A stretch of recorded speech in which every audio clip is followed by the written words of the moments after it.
राज्यसभेत आज bankers books evidence विधेयक 2026 मंजूर झालं. लोकसभेनं या विधेयकाला आधीच मंजुरी दिली आहे. आजच्या बँकिंग प्रणालीच्या गरजांशी सुसंगत अशी अत्याधुनिक वैधानिक चौकट आणण्याच्या दृष्टीनं हे विधेयक आणलं असल्याचं केंद्रीय वित्तमंत्री निर्मला सीतारामन यांनी सांगितलं.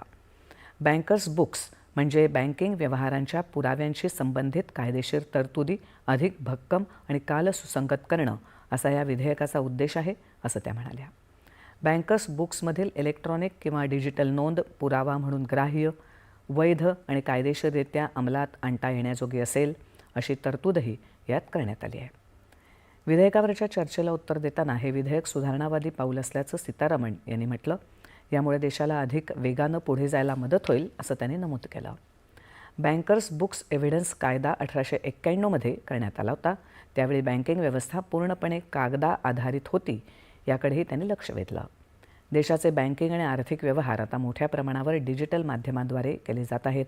मोबाईल फोनवर केवळ एका क्लिकद्वारेही ते सहज उपलब्ध होतात, असं त्या म्हणाल्या.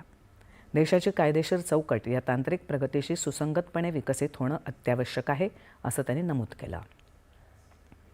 म्हणूनच इलेक्ट्रॉनिक आणि डिजिटल बँकिंग नोंदींना औपचारिक मान्यता देऊन त्या कायदेशीर कार्यवाहीमध्ये पुरावा म्हणून ग्राह्य ठरतील याची तरतूद या विधेयकात करण्यात आली आहे.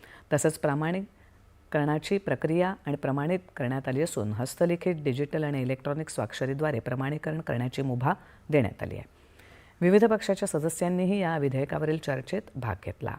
तसंच कर आकारणी आणि संबंधित कायदे सुधारणा विधेयक 2026 राज्यसभेत मंजूर करण्यात आलं.